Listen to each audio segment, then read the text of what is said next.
السلام عليكم، فيديو جديد ووصفه جديده على قناه كويزين خديجه باها. نتمنى تكونوا كاملين بخير وعلى خير وبصحه جيده. وصفتنا اليوم ان شاء الله نشارك معكم كلاص كيجي رائع بزاف، لذيذ وكريمي وسهل، والمكونات ديالو اقتصاديه. تبعوا معايا المقادير وطريقه التحضير من الاول حتى الاخير. كما كتشوفوا معايا خديت اناء هنايا وضعت فيه السطور ديال الحليب اللي كيكون بارد مزيان. حطوه في المجمد حتى كيتلج غير شويه، انا نسيته في المجمد حتى تلج مزيان. خففته بشويه بالمعلقه، عاد ضفت معاه مستحضر ديال الموس فاني، او ضيفوا كذلك كلاص فاني او شونتي اللي عندكم. من بعد غادي نضيف هذا الكيس هذا ديال فلان الكراميل، هذا الصغير هذا، ما عندكمش ضيفوا الكبير اذا بغيتوا، غير داك الكبير راه فيه السكر. وزدت كذلك 2 معالق كبار ديال سكر سنيده، غادي نخلطهم مزيان مزيان مزيان حتى كيتضاعف القوام ديال هاد المكونات هادو، وكنحصلوا على القوام كريمي على هذا القوام هذا كما كتشوفوا معايا. وغادي نزيد معاهم 2 ديال دانيت كراميل، وكذلك ممكن تستعملوا 2 معالق كبار ديال نيسلي كراميل الا كان عندكم في الدار، او كراميل منزلي يعني صنعتوه في الدار ديالكم، يعني اللي موجود عندكم استعملوا كما كتشوفوا. صافي هنايا من بعد ما زدت هاد 2 ديال دانيت كراميل غادي نخلطهم مزيان، نعطيهم حقهم شويه في التراب حتى كنحصل على هذا القوام هذا. القوام ديال الكلاص خصو يكون كريمي. وغادي نزيد عليه واحد بسكوي، هاد النوعيه هادي عادي يعني اللي عندكم استعملوا هاد البسكوي هذا، استعملوا ديال الزرع، استعملوا ديال الكوك او اوريو اللي بغيتو استعملوا. واحد بسكوي فقط باكيه وحده كافيه. غادي نخلطها حتى هي، غادي نعطيها حقها في التخلاط، يعني كنتاكد بان هاد البسكوي هذا ندمج ليا مع الكلاص. غادي ناخذ هاد المول، استعملوا اي نوعيه ديال المول بغيتو، سواء هذا سواء فرديين او السيركل، غطيوه بالبلاستيك الغذائي. هنا فرشت واحد دائره ديال البلاستيك وكذلك وضعتها في الجناب، وخويت الكميه اللي عندي ديال الكلاص، وغادي نقاد السطح ديال الكلاص ديالي وغنغطيه بالبلاستيك الغذائي، وغادي ندخلو المجمد. كذلك الكميه اللي بقات لي غادي نعملها في هذا المول هذا فرديين ديال السيليكون.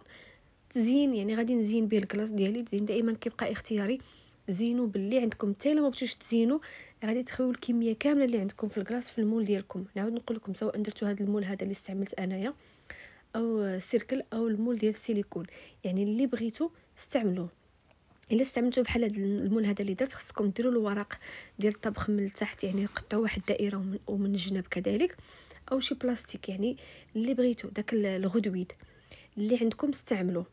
صافي هنايا بعد ما كيجمد الكلاص ديالي، يعني خليته ليله كامله من الصباح الصباح، غادي نزولو من هذا السيركل هذا كما كتشوفوا، او غادي نزولو من هذا المول. كنطلع كنحيد داك البلاستيك اللي درت في الجوانب صافي، وكنقلب المول الكلاص ديالي في طبق التقديم، وكنحيد ديك البلاستيك الفوقانيه، وغادي نقاد السطح ديالو كما كتشوفوا، لان ملي كنحيدو ديك البلاستيك والكلاص ديالنا راه كيتطلق شويه. وكناخذ دوك الكلاص اللي درنا في دوك في هذا المول السيليكون، غادي نزين به الجوانب ديال الكلاص. تزيين كيبقى اختياري، زينو كما بغيتو. غادي نكملهم كاملين يعني في الجوانب، وهذاك الحفيرات اللي في هذا الزين غادي نعمرهم بالكراميل. كراميل هذا ديال القرعه هذه، ممكن ديروا صنع منزلي ديالكم وزينوا كما بغيتو. وفي الوسط غادي ندير شويه ديال البيستاش مطحون وشويه ديال البورت، وكيبقى هذا هو الشكل النهائي ديالو. يعني زينوا كما بغيتو، زينوا بالبسكوي وديروا عليه خطوط ديال الكراميل اللي بغيتو، خليوه بدون تزيين، كيبقى لكم الاختيار. وصلنا للشكل النهائي ديال الكلاص. غادي نقطع معكم واحد الطرف باش تشوفوا معايا القوام ديالو كيفاش كيجي.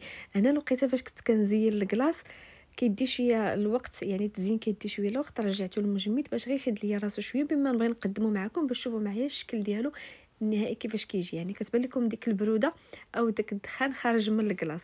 صافي هنايا من بعد ما طلق راسو شويه قطعت معكم باش تشوفوا معايا القوام ديالو.